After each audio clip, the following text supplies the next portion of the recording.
Skandal dugaan kebocoran devisa Indonesia makin mengejutkan.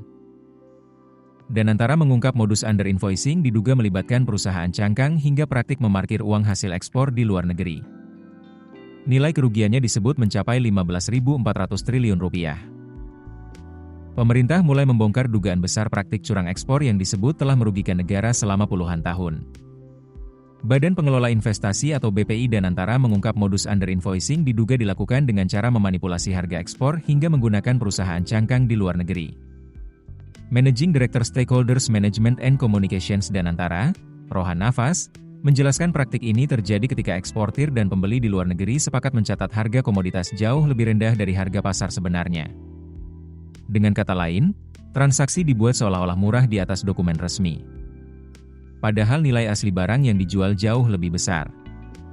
Menurut Rohan, praktik itu sulit terdeteksi karena secara administratif terlihat legal akibat adanya kesepakatan antara penjual dan pembeli. Namun masalah muncul ketika data transaksi di Indonesia ternyata berbeda dengan data di negara tujuan ekspor. Pemerintah juga menduga praktik ini melibatkan perusahaan cangkang atau shell company milik eksportir sendiri di luar negeri. Artinya, pembeli di luar negeri diduga sebenarnya masih terhubung dengan pihak eksportir yang sama. Setelah komoditas dijual kembali ke pasar internasional dengan harga normal, keuntungan besar itu justru tidak masuk ke Indonesia. Uang hasil penjualan disebut diparkir di luar negeri dan tidak kembali menjadi devisa negara. Padahal, devisa hasil ekspor sangat dibutuhkan untuk memperkuat cadangan mata uang asing di dalam negeri. Menurut data yang sebelumnya disampaikan Presiden Prabowo Subianto, dugaan praktik under-invoicing selama 34 tahun itu menyebabkan potensi kerugian negara mencapai 15.400 triliun rupiah. Akibat terbatasnya devisa di dalam negeri, pemerintah disebut menjadi lebih sulit mengendalikan stabilitas nilai tukar dan kebutuhan valuta asing. Untuk mengatasi persoalan tersebut, pemerintah kini membentuk BUMN baru bernama PT Danantara Sumber Daya Indonesia atau PT DSI.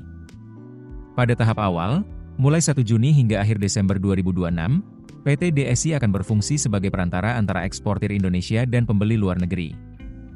Tugas utamanya adalah memeriksa dokumen ekspor dan memastikan harga yang digunakan sesuai dengan harga pasar internasional. Pemerintah ingin memastikan tidak ada lagi manipulasi harga dalam transaksi ekspor komoditas strategis Indonesia. Kedepan, PT DSI bahkan akan berperan sebagai trader atau eksportir tunggal untuk sejumlah komoditas sumber daya alam strategis.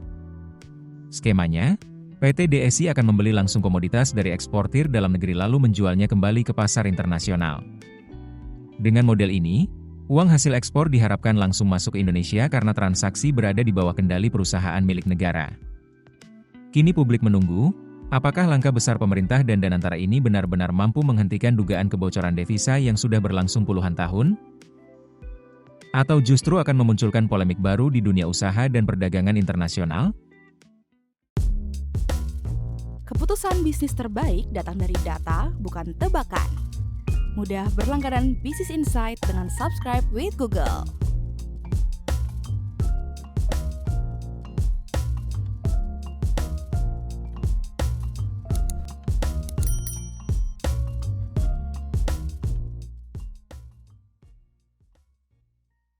Download aplikasi Kontan sekarang di App Store atau Play Store.